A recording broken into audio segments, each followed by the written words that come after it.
This is St. Pete X, affectionately known as SPX. SPX brings you St. Pete's brightest business people, civic leaders, and citizens who share their insight and expertise as well as their love of our great city. SPX is presented by the St. Petersburg Group. Head to stpete.co to check out more episodes, and by St. Pete's most effective marketing agency, Big C. Browse to bigc.co to see their work. Now enjoy the conversation.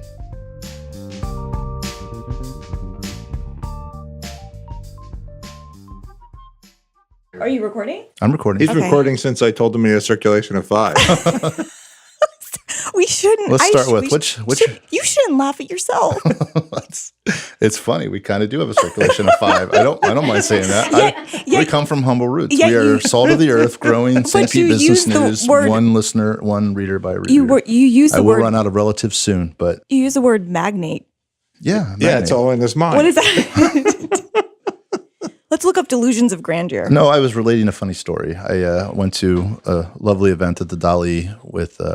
That was, I believe you were technically the host. Johns Hopkins was technically the host, and got to meet Ian Anderson from the business room for the first time. And not from Jethro Tull. Not from Jethro Tull, no flutes. Mm-hmm. And he joined us for dinner, which was lovely. And so we sort of had a little fun with him. Walter was there. Walter Balzer was there. Yep. Jim Aresti, the whole open crew was there, and Irv Cohen. So it was 3 SPG members, which was nice. And so we had a little fun with Ian, and we. Paul Tash was there as well, so I said that Ian had to join me for a picture with Paul to make sure that all the publishing magnates in St. Pete got in one frame. Historic moment. And then Dr. Ellen was looking for a definition of magnate, and that's 5 or more and then readers. He was using his one hand, the digits on one hand, to have that conversation. All right, I'm just going to take a deep breath and get through this title. President, CEO, and Physician-in-Chief of Johns Hopkins All Children's Hospital, and Vice Dean and Professor of Pediatrics at Johns Hopkins University School of Medicine. To what do we owe the honor? We've stepped up a little here in our... You guys have, first of all, fixed your technology. So that's a really it's an improvement. That's why I'm here. In full transparency, here, second time around, we had an interview with Dr. Ellen a couple weeks ago that went a little bit rogue. Our technology failed us, but it was a brilliant interview. We're hoping to resurrect some of that brilliance in round 2. Do you feel up for it? No, not at all, but we'll go for it anyway. Your arms are crossed. I know the body language is here. No, there's nowhere to stick my arms, and my belly is my best place. So that's here.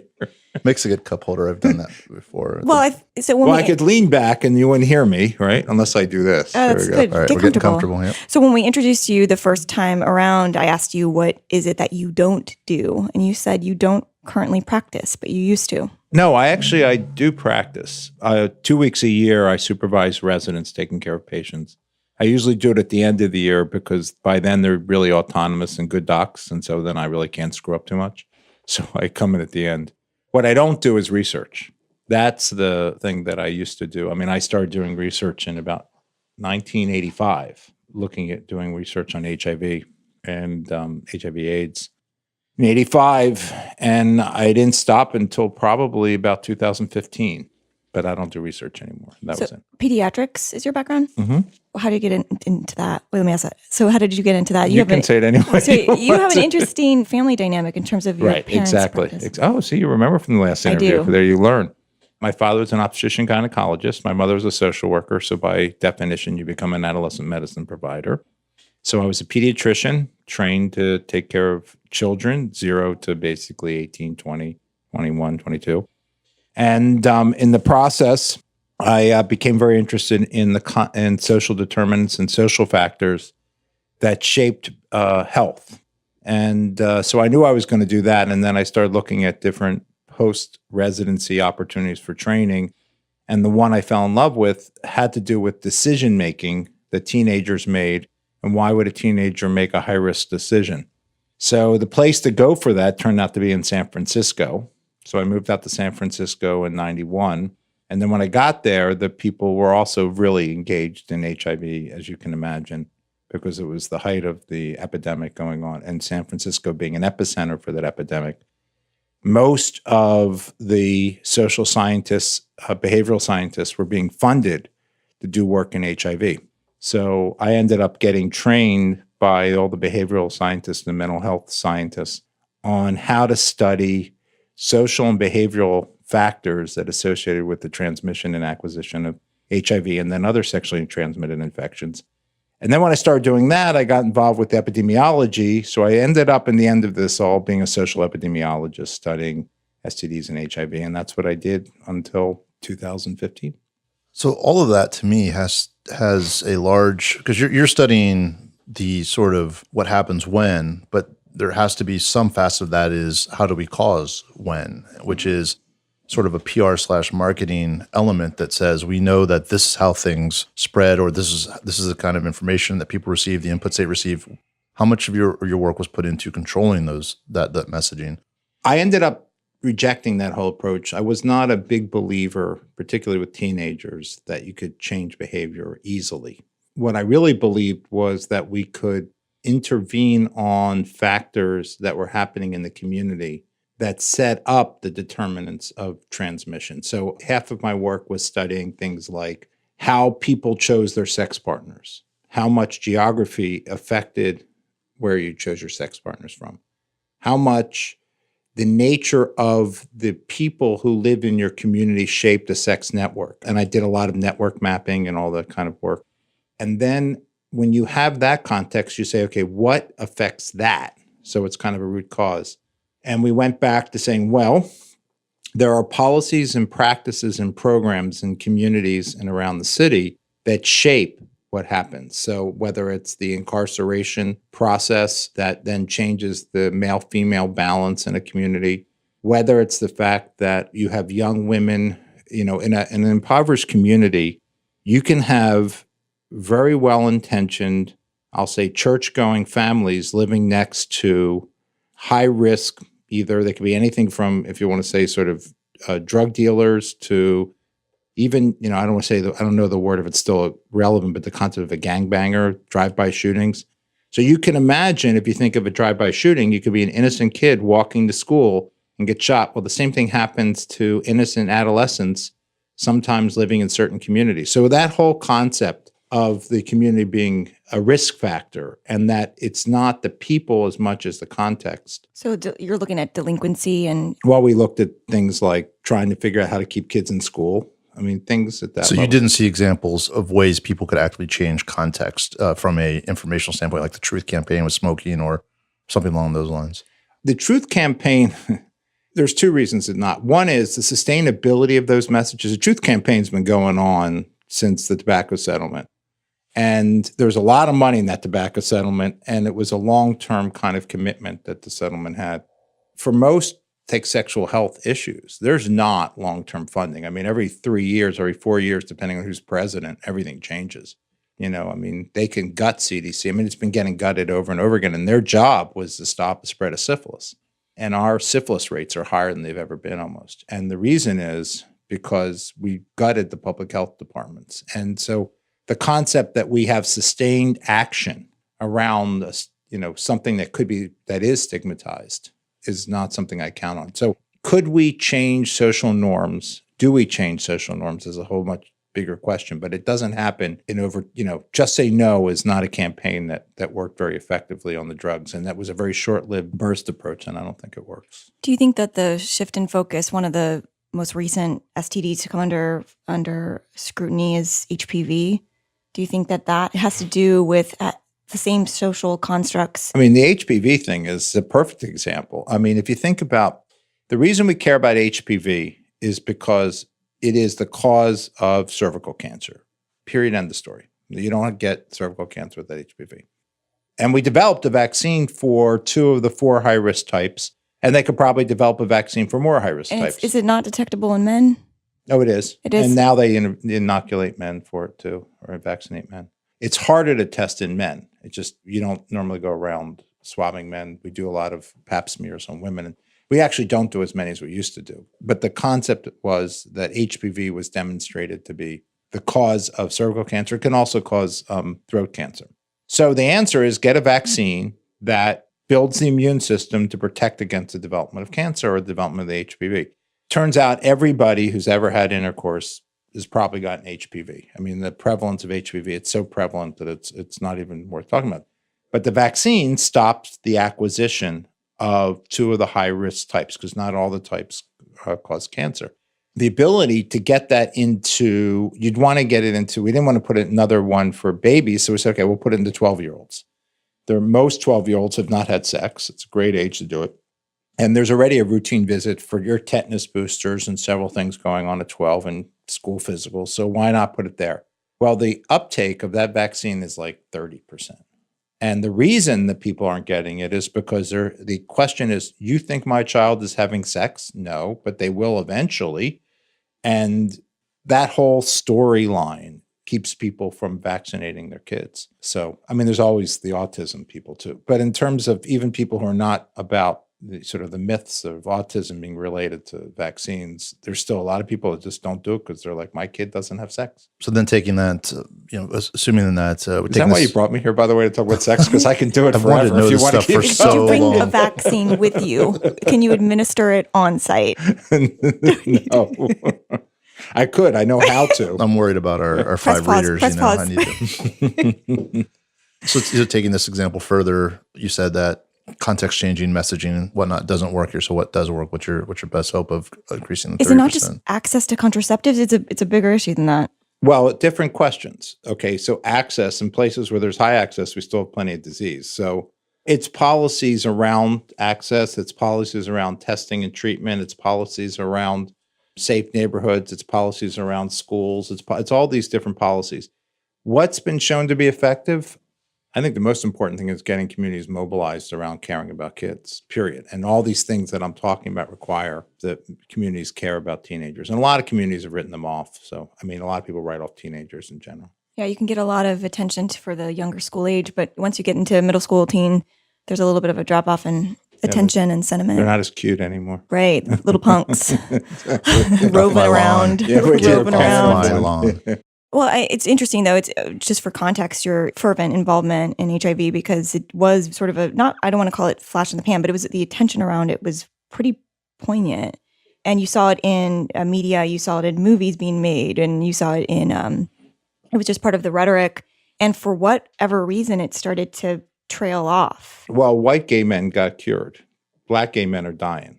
So the epidemic is still alive and kicking. Just not as talked about. Well, it's not. 2 reasons. One is the death rates dropped dramatically because we have medications now that are long-term effective in preventing the destruction of the immune system. So even though we keep the virus to almost undetectable levels, if you take the medicines all the time and you keep your virus down, your immune system will stay intact and you won't die. It's become a chronic disease for that. The 2 things that are, unfortunately, we're still having people get infected, and that's predominantly among Black gay men. And so again, another disenfranchised population, as you can probably guess. So that's why if you watch enough movies, you'll see it in the subtext, but you're not going to see Angels in America again. You're not going to see Tom Hanks. What's the Tom Hanks movie? Philadelphia. Yeah. So it keeps bringing me back to information. I guess this is the world that I live in. So you know that the disenfranchised Black gay men are at high risk. Who do you give this information to? Who are you looking to empower with this information and partner with to help make the changes to fix this? Their community. I mean, you'll put Band-Aids on it, and the Band-Aids will make the curve slow down. But eventually, the question becomes whether the actual, the big thing right now for prevention is PrEP. It's pre-exposure prophylaxis. So they found that if you regularly took a small amount of antiviral medicine on a regular every day, you will not get infected. So it's kind of like it's pre-exposure prophylaxis. And in fact, in a lot of places, if you know you're going to go out that night and hook up, if you start taking it a couple of days before, it's pretty damn effective if you take it like you're supposed to take it. That therapy, the uptake of that therapy in the Black gay community is very limited as well. So the question becomes, what do we need to do to get there? And again, it's how you mobilize any community. I'm not an expert in mobilizing in that community. I'm much more an expert in understanding how they're getting infected and why they're getting infected as an epidemiologist more than anything else. Well, there are some communities that have not been fostered to care about consequences to the same degree. And we had a conversation with a mayoral electoral candidate, and he was talking about car theft. And he was, in some of the work that we've been doing around, sort of circumventing that behavior. But when you get into the mind of a teen who's, looking to get into some trouble or have a fun Saturday night, they're just not, even if they do get incarcerated, they'll be out just as quickly as they got in. And it's just the processing of what's the worst that could happen doesn't happen. Well, they're not wrong in their process. I mean, that was the thing when I first started doing work with teenagers, and I had a grant for like 15 years from the NIH to study teenagers' decision making. And the question was, are they irrational? Well, if you know you could steal the car, Right. and you're going to get released within 24 hours of having stolen the car, Game on. there are no consequences. Right. So you could sit here and do all the messaging you want. There's no consequence. Now, they are trying to get empathy. I mean, that's their next pitch, right, is to try to create empathy, that there's a consequence, maybe not to you, but to the people whose cars get stolen, and they're trying to create that empathy. That's interesting. That's what I think they're doing. I think that's the next step in this thing, is to try to create empathy. So are you focusing on Not me. so that I'm not doing that too. so that consequential piece though, does it work with STD issues? Well, that was actually the big question, is that when we got to a study showed that if you take your medicine every day, if we're a couple and we don't use condoms and you have HIV and I don't, and you take your medicines every day, I will not get infected. But if you don't take out the trash, then Won't take your medicine. I know that's a bad joke. But anyway, the point of the story is I had like 3 things to say there. I'm not saying any of them. But the point of the story was that there was an altruism that's built into that kind of approach, just like there is if you know you can take your meds every day, get yourself so you're not you are completely suppressed, and therefore the likelihood of transmission is almost nil.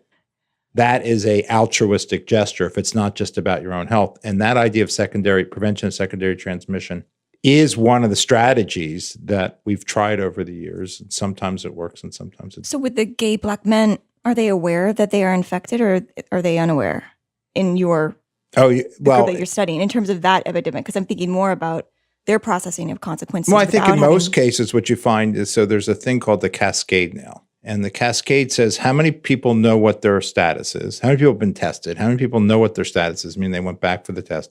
How many people who are positive got linked with care, how many people got linked with care took their meds, how many people took their meds are actually suppressed, right? So that gets down. And you'd like it to stay at 100%, right across. But it drops down to about 15% when you get to the end of the cascade. And the number who get tested is only about 70%, 65%. And I bet you 5% or 10% of those don't go back. So you're probably about 50% of the people who are infected know they're infected. So can we talk about opioid addiction? Why not? Because Happy Monday. Thank you. At least we're gonna have fun doing this. You have to. You can't. I mean, it's just a tension reliever. But Sure. I mean, so Johns Hopkins was recently the beneficiary of an anonymous gift for children who were born of opiate addicted mothers. And it's certainly been on the tip of some of our guests' tongue. We talked to a foundation a couple months back, and he had to predict sort of where the funding would go for nonprofits over the next probably 5 to 10 years. And opioid addiction was an area that he defined from a regional foundation's perspective. So talk about your work there and what you're learning about that issue. My involvement with the topic goes back, well, first of all, when I was a resident, we took care of drug-addicted babies. When I was a resident, it was crack. It wasn't as much opiates at the time.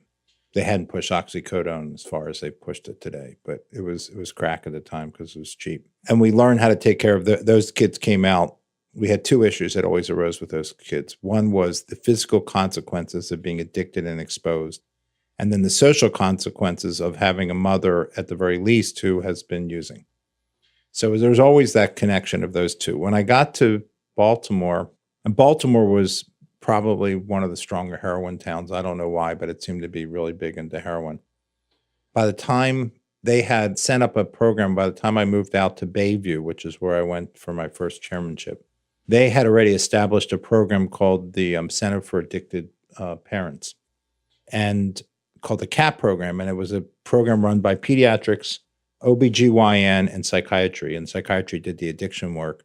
And we took care of the kids. And one of the investigators and one of the faculty members in that group studied opiate-addicted babies and was trying to figure out which drugs to give the babies, because the way you treat a baby when they're addicted is when they're born, you either give them methadone or something where you actually help them wean off or detox, just like you would anybody else.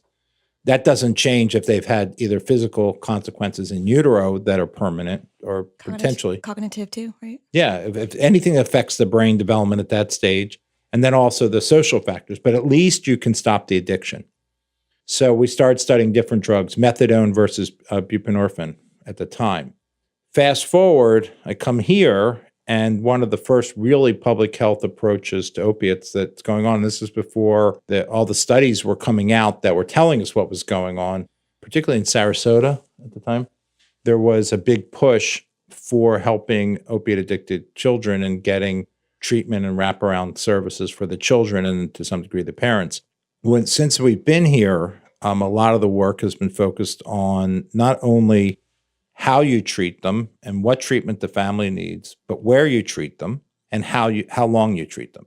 There is a protocol for treating opiate-addicted babies, and that protocol has gotten tightened up, and I think we do a much better job at all our sites in treating those babies in a very standardized and a much more protocolized way. But also the concept that we could actually have babies go home and receive their methadone at home rather than sitting in a hospital day after day after day after day, separated from the mother if there's a good relationship there. So that's really the kind of work we're doing. Also now dealing with the mom's addiction as part of it is kind of the whole wraparound approach that we've taken. So they're just one of the casualties of the oxycodone world. Or like I said earlier on, it was heroin, but now it's predominantly probably oxycodone. Well, anything uplifting you want to talk about? It's interesting. It was Easter. Yeah. This is probably going to air. Did you? How many eggs did you find? None. So, just on the same realm of uplifting stories. Well, maybe just the commitment to community health issues that we're dealing with, and this will have already aired. But tomorrow, you are part of an event with some big players. You've got Randy Russell of the Foundation for Healthy St. Petersburg. You've got Michael Grego with the Pinellas County School Board. Oh, they're both going to be there. They're both going to be there. Oh, that'll be nice. I think we have Kanika Tomlin representing the city of St. Petersburg. Other nonprofits will be present. And this is an opportunity to really emphasize the importance of a partnered approach to health. Talk to us about some of the initiatives that we'll be reviewing. Well, first of all, you're asking your question what the intervention is based on the root causes. This is it. Yeah. So the model for this program. By the way, if Randy doesn't come, he RSVP'd. Okay. Well, if he doesn't come, he'll say, well, the chairman's there, and then he'll just, he'll get off the hook. He'll show up. He always shows up. But this model of collaboration and mobilization is what we came to around the structural determinants, was the idea that you need communities to make a plan, collaborate, and change. I had another grant from the NIH for about 15 years, and the whole goal was to get communities together, identify their high priorities, create a strategic plan to make policy changes. So we're going to be looking at mental health. We're going to be looking at asthma. Diabetes, obesity, and there's another one, which I forget. But all youth-based. They are youth and children's based, but they are predominantly, they're all pediatric, put it that way. Will you be showcasing some research, or is it more of a community conversation? I think it's community conversation. The way I understand it, right? Because I wasn't involved in the planning. Right. They just tell me to show up and talk. Right. So I do that. Yeah. No 3D presentation or anything. Not yet. Not virtual reality. But the model of care, and I have, is based on the idea of they've identified. So for each of those different areas, there's 4 or 5 strategic goals that they've identified, some of which are very much looking at policies that need to be changed. And my assumption is what they're doing is they're presenting them and thinking about ways to start mobilizing around making those policy changes. All this stuff that I feel, it gets back to your communication. If you continue the communication and persist and have I'll call it a sort of theoretical framework for keeping it going, with the idea that you change norms, and then the norms both change individual and also support individual change of attitudes over time, there's no question that somehow, whether that's intentional or not, has an impact. Our whole impact about gay marriage, same-sex marriage, has changed, and it's changed over time. So it is possible to change norms. It just is very difficult in a individualized settings with one sort of bullet to get people to change what they do. Bullet aside, though, if you think about all of the forums and workshops you're a part of, are you seeing some all roads lead to Rome? Are you seeing some consistent topics repeated again and again, whether that's poverty eradication, whether that's racism? Are you seeing some big keywords that we should be focusing on? The big ones are employment, jobs. And i.e. then poverty eradication, i.e. then better mental stability. I think the availability of jobs and the development of a workforce that can take those jobs is probably the essential step in sowing to reduce inequities that we're seeing. And if you can reduce those inequities, there will be, then you'll start having better health consequences. You'll see a lot of things. But the fact, without the existence of jobs. And good paying jobs. So if you remember the city of St. Pete, their economic report out, job growth is happening, but the wages continue to be suppressed. So even if you have available jobs, you have many, community constituents working several distinct. Absolutely. But then you have to decide what, certain things get monetized different than other things. Even if you said, I'm going to give someone a living wage, it's hard to have enough living wage jobs in the city. So then back up a step. So is then education before jobs? No, jobs are the outcome. No, that's where education becomes important. Is there a step before education? What you do in terms of early parenting. And then before that, healthy birth. Non-drug addicted birth. I'm trying to get to the root cause. Well, but you can right, but there's a moment you stop. I mean, I appreciate the point, but it's actually a really important point. Is it where do you stop the why? Well, I it's a very good point. It's a very good point, and we're having the same, and it all has merit. So you have educators in the room, you have nonprofits in the room, you have those that are committed to academic advancement. You have to do it all at once because you can't wait. That's going to be the name of the campaign. Yeah, you can't wait. If you look at the Harlem Children's Zone project. And so they took a concentrated block or two, and then they launched. They gave them everything. Everything. And they got a lot of money because they were the only one of its kind. They got a lot of money. Right. But now it's 20 years later. They didn't scale. Well, it's hard to scale. I mean, I've been involved with different projects where we've tried to scale, and the problem is resources. Right. It's just very expensive. I mean, but what you can do is at each way boost a little bit on each way, which would be the alternative, which is to say, let's make sure we have healthy babies. Let's make sure that they go to preschool. They go to preschool. We have preschool that's available to everyone. Then you say, okay, then let's make sure we have a pipeline for getting kids into college, but let's not start the pipeline in 10th grade. Let's start the pipeline in 6th grade. And let's start orienting 6th graders to getting back to your consequence thing is get them start oriented in 6th grade. So then you work on a program that goes 6th to 8th grade. And while we're in education, do you find our community as invested in education as much as other communities you've been a part of? So Baltimore being an example. No, Baltimore has horrible schools. Really? Oh, yeah. So, okay. If you want a good education in Baltimore, unless you live in like the one simple enclave that has a great charter, like where the parents have taken control of the school, you basically have to send your kid to private school. So objectively, would you say that we are a community invested in public education? More so than Baltimore.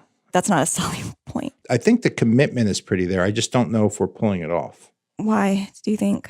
I don't know enough to know. I mean, I like Greco. I mean, I like what's happening. I think it's our taxpayers? They're not interested? Well, nobody cares about kids. If you go to Massachusetts, if you go to New Jersey, you have some communities that are that's invested. some, but affluent communities usually.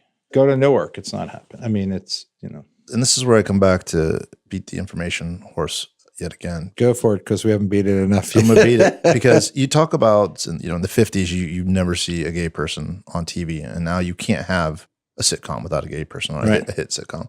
And there's a reason for that. There was some journey that happened, right? And there were people that marched in the streets. There were people that got the right kind of jobs in Hollywood. But at some point, there were also advertisers who decided to support the programs and so on and so forth. So you can look at that process and say that it just happened.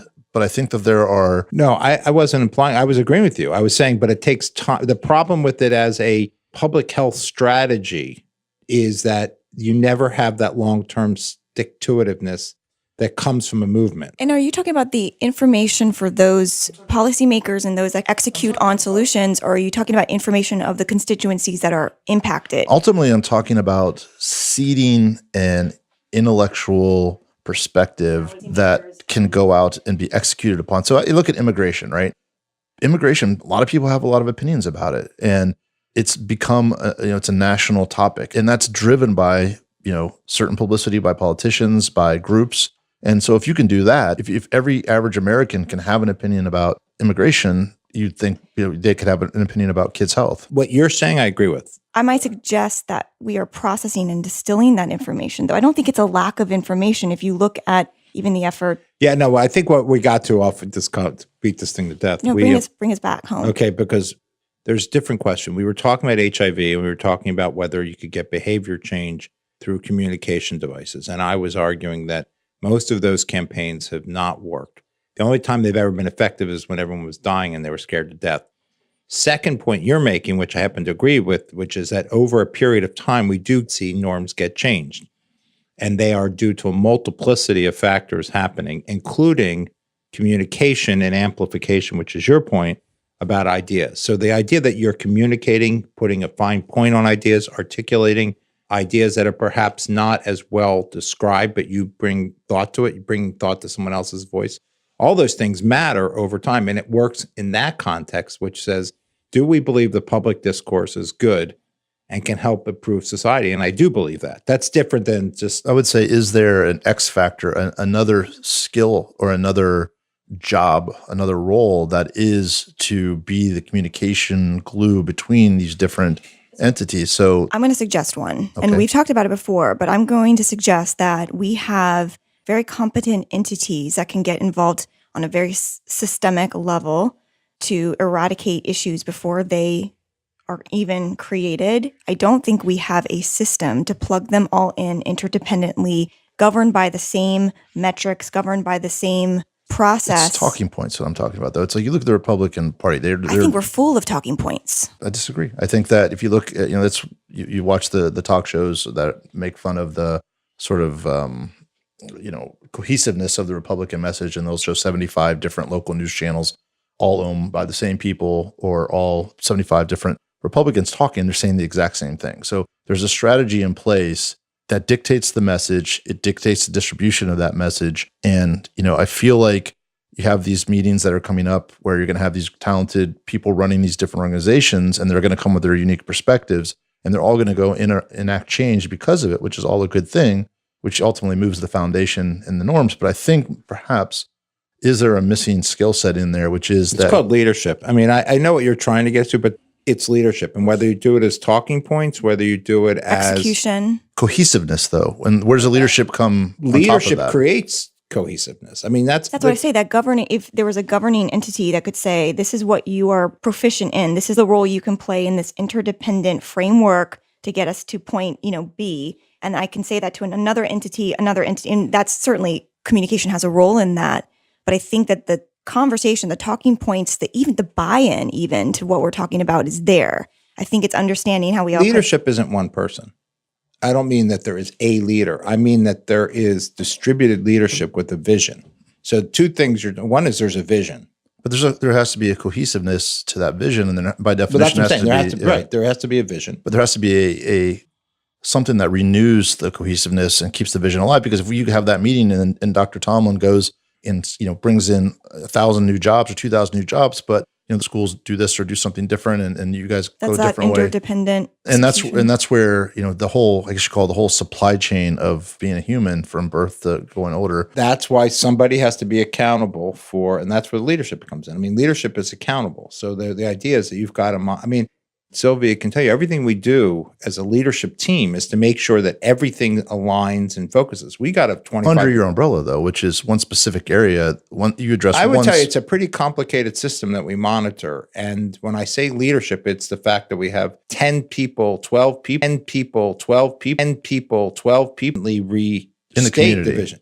No, I'm just even talking about in our hospital, in our health system. I mean, I don't know. I'm looking back here, but it's pretty complicated. I don't doubt that. But no. But you're not bringing jobs to St. Pete, right? No, but let me say something to you. When I think about the complications of what we're trying to do in the hospital, and having done community work for, like I said, 20, 30, 40 years, they're all just as complicated. Mm-hmm. The difference I have is I have resources to pay for leaders.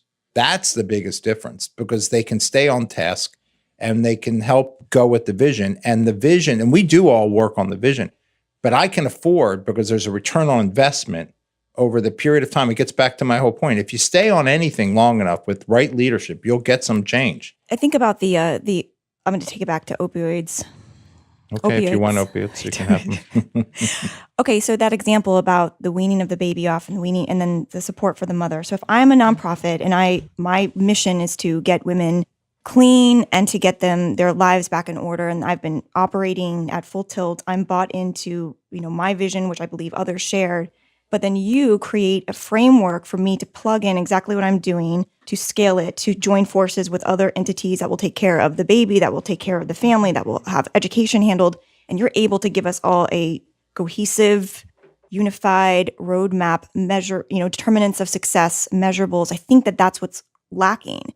So if you look at our execution, there's a lot of bumping into one another. There's a lot of redundancy. We're all speaking the same language, but it's not plugged in. Well, think about the FBI, the CIA, and NSA, and everybody else. They can't even get. I mean, every time there's a report about a failure in intelligence, it's because the CIA, FBI, and NSA won't talk to each other. I mean, it's not an unusual thing that you have people with similar job descriptions bumping into each other for turf reasons, because they have leaders who are more interested in leading their business than they are about the outcome. So the new type of leader that you laud, what do they have in terms of their own characteristics that isn't that sort of proprietary? I think there has territorialism? to be a selflessness, a certain amount of selflessness. There has to be a drive for whatever the outcome is. They have to feel passion for it. We've been interviewing people for so many jobs that Sylvia and I have this conversation, I think, there's a certain amount of ambition that becomes passion, but it can't be so much that it's about them. They have vision. I believe in a distributive leadership model so that they don't rely on them being the center or the charismatic leader. My biggest worry in my whole life is that I would be a charismatic leader, and I failed in that when I've done it. I mean, nothing bad has What does happened. that mean? A charismatic leader is, Oh, I know what that means, but how did you fail? because at the end, it all depends on you.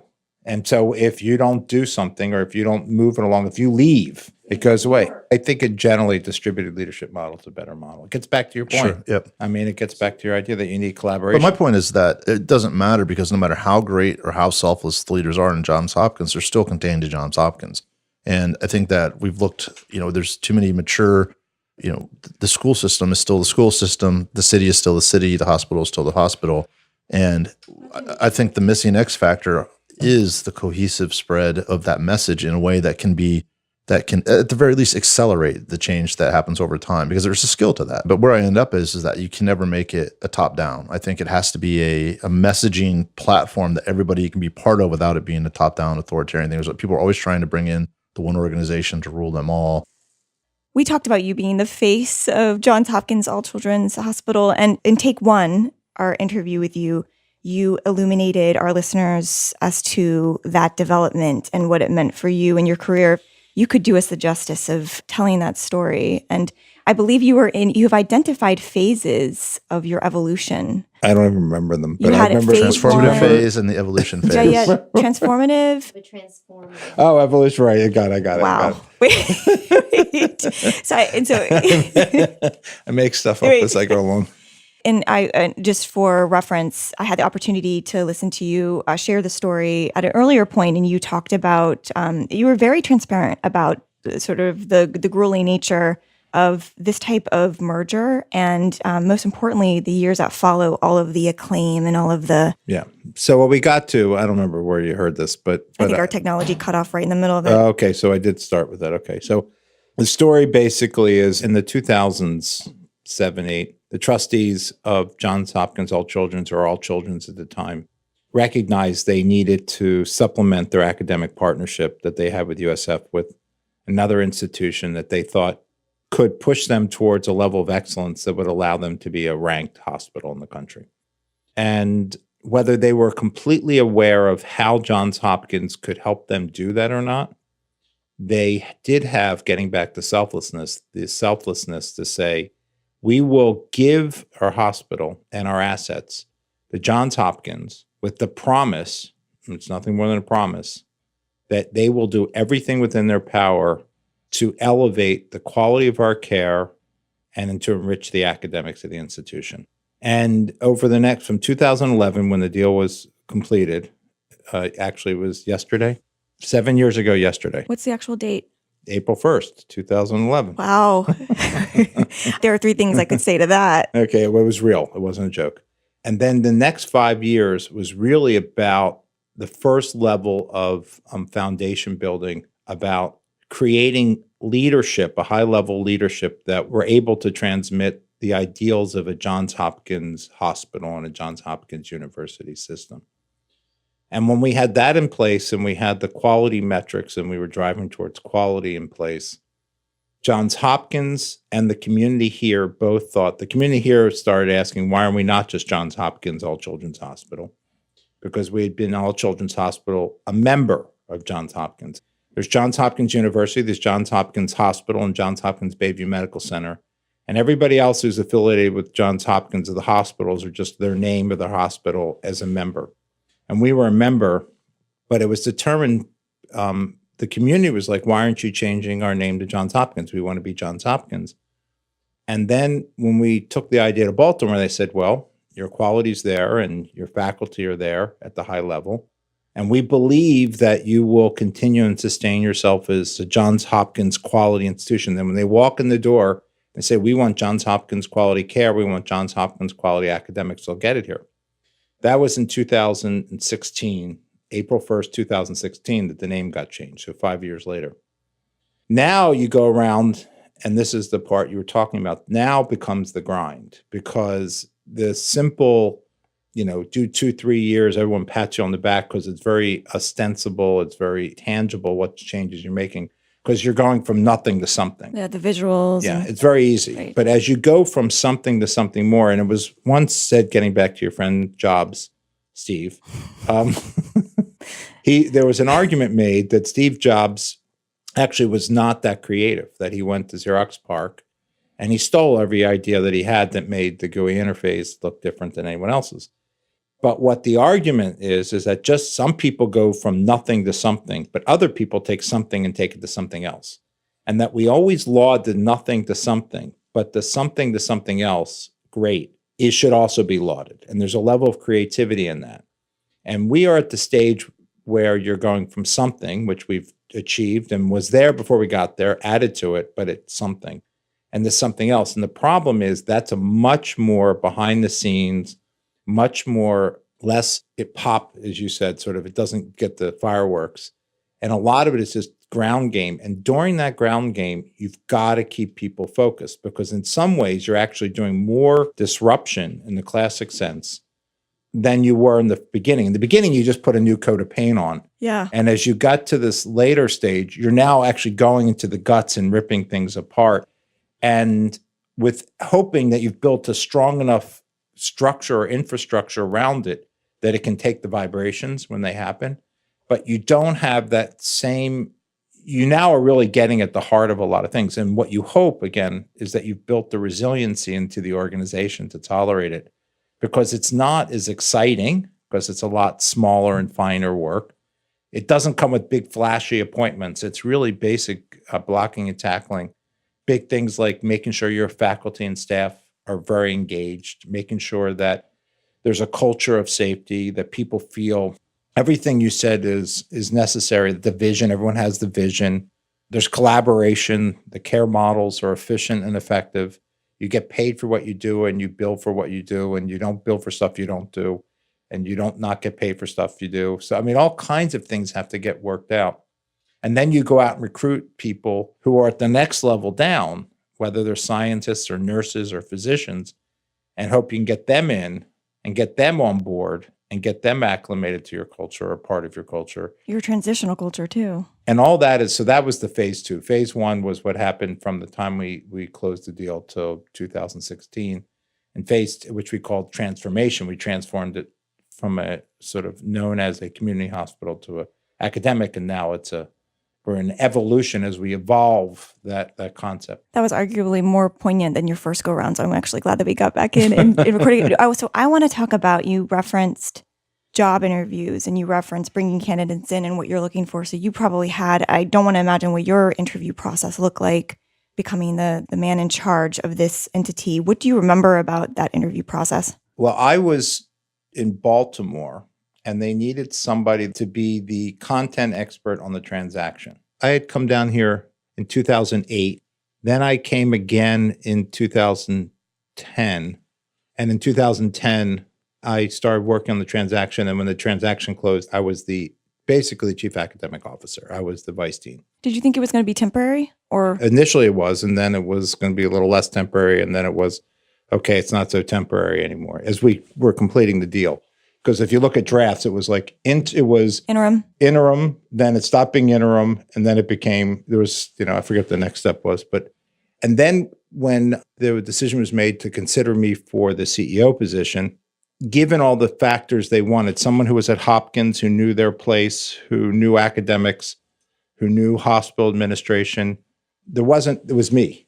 There was no competition. Well, wait a second. So then what they did, they didn't want to be accused of making a mistake.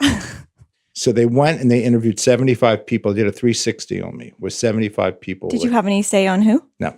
They basically found everybody who did healthcare or ran a university in this region. They went to Baltimore and looked for everyone I've ever trained or talked to. They went to all my supervisors in Baltimore and all the students I've had and basically interviewed them all and asked them. Did they share that with you? So now you know who's dead to you and who's No, I have your no lifelong idea. friend? I have no idea what they heard. I don't. I have no idea. But you knew that they were going through the process. Yeah, it was killing me. Yeah. Oh, how long was it? It took about 3 months. Worth it. Worth it. Was it worth it? I have a sort of a personal question. Are you a stoic? And the reason I ask you that is because if you are Not even close. Can we lead with that? I would like to lead with that question. So if you think about I don't even know how to describe it, if it's a resilience or it's maybe even just cognitive dissonance, or it's just true empathy and true connection to the work that you do, but having toured all children's to look at the mission and to understand the foundation a little bit better, it's a little bit of a punch in the gut when you see some of these families and these babies and these young children so ill. And I heard a story about some of the construction work that was happening outside the hospital. And I heard that every Friday there was a dance party, essentially construction workers to entertain the children, stopped what they were doing, blared some music and danced and entertained the kids as they moved into the weekend off duty. And I think about just having to continuously infuse your operations with, a certain amount of levity and hope. So I would assume that somebody who's governing all of that does have some level of... Well, kids, see, most of the people go into pediatrics and not adults because kids are resilient. And the belief in their resilience and the joy that you see, and, we have an incredible marketing department that reminds us of the joy and shows us the moments of great spirit that kids have. And it's a lot different than working with older people. I believe it's much harder to deal with old people who are dying. And a lot of the kids get better. A lot of the kids we take care of get better. Right. Even the really sick ones get better. And they have spirit to the end too. So they take care of you. You mentioned the transformative phase and moving into the evolutionary phase. And I kind of feel like St. Pete is going through that a bit now. I feel like we've enjoyed calling what we have here something special is happening, calling it a renaissance. And, I feel also that we're at the point where we need to transition that renaissance into maybe the evolution phase. And you've been here through most of that in the time you've been here. Can you talk a little bit about, in working with a lot of the key leaders in St. Pete, what you've seen happening and what might need to happen? I'm laughing because I think I never thought of it until this second, and you're absolutely right. I think where we are is tipping over from, we have a buzz. We've created a buzz. We have lots of institutions that are, new 2 museums opening up. We have our research building opening up. We have growth in USF St. Pete campus. We have companies moving here. Jabil's doing well. And we have branded ourselves, if you will, sort of getting the name change concept. And you're right. Now where comes the heavy pieces and the key to get everybody engaged, which is, I think, a key element of our transformative phase for the hospital is going to be key. And that's, maybe that's what you've been trying to spit out for the last half an hour. But it is the point, is that we do need to get everybody on message, engaged, and understand the plan. I think our meeting, I'm going to try to tie every one of our conversations together. I think our meeting with the community meeting tomorrow is an attempt to start bringing those folks together. The work that the Healthy St. Pete is doing is trying to bring those folks together. What's important is that no one get left behind, because it will put a drag on the system if it doesn't. So part of the transformative action is what you've been sort of pushing for, which is we need to get all elements now aligned and working together. Whereas before we just needed the top elements. We needed the infrastructure, the big things. We needed buildings. We needed the right government, right mayor. We needed the restaurants to open. You needed the stuff that's sort of high level stuff. And now you got to get down to the guts. So you're right. It's a great analogy. Not to refer to another guest that we had, but Craig Scher was talking about the need in this transformative phase of our growth to not be too granular in our approach. And he's definitely a fan of more regional, even broader scale and collaboration. So one of the hindrances to that, as he saw it, was really the caliber of leadership that are now evolving to the level of, I guess, a C-suite exec internally in the city. Outside of Johns Hopkins, certainly not commenting on the leaders that you recruited. He said that there was a lack of them. He didn't see where the next Tom Jameses were going to come from in that lot. Or the next John Ellen. I'm more hopeful than him. Craig is... He was one of the 75 that was probably interviewed. Oh, Craig was doing the interviewing for the 75. Craig was one of the interviewers of the 75. Was he really? Yeah. All of the stars aligned. Oh, my God. He was one of the people that was doing the interviewing. I do think there is a bench. No, I think to get into his consciousness, it's much harder now.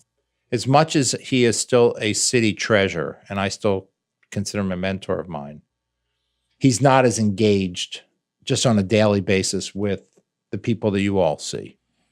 And so I'm actually much more hopeful than, I could do Leadership St. Pete, and I look at I'm going to call them kids. Thank you. Okay. Class of 2017. I know, that's what I'm saying. They're kids. Baby. But they're going to emerge in places and make an impact. I think the harder part is what made Tom unique is Tom, because of his business and because of his personality, reached across the bay. And this is probably more to the point. There aren't a lot of people who have that inspiration that he has seen to reach across the bay. Or broader. The whole reason the thing with the fountain got to be was an attempt to create something that created collaboration across the bay.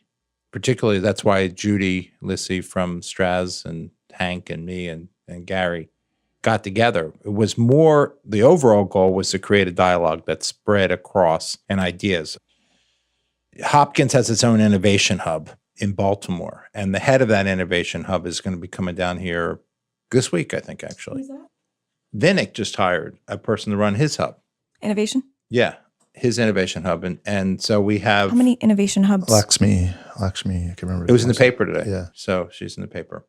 And she came from Chicago. So I'm having her and him and I have breakfast next week. The different opportunities we can to create connections across the bay. That's what I think because Craig, when he talks about regional stuff, because remember, he was part owner of the hockey team, right? Wasn't he, for a brief period of time with Lightning? the Lightning?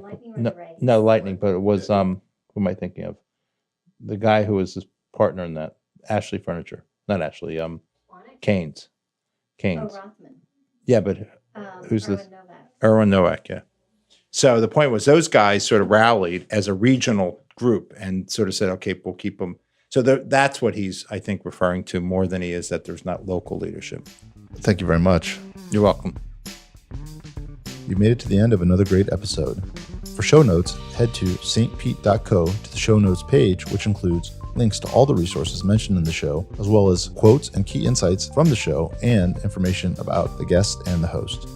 Thanks again to our sponsor, Big C. Head to Big C, that's BIGSEA.co to check out their work. And if you like what you heard, make sure to share this episode on social media and leave a comment. See you next time.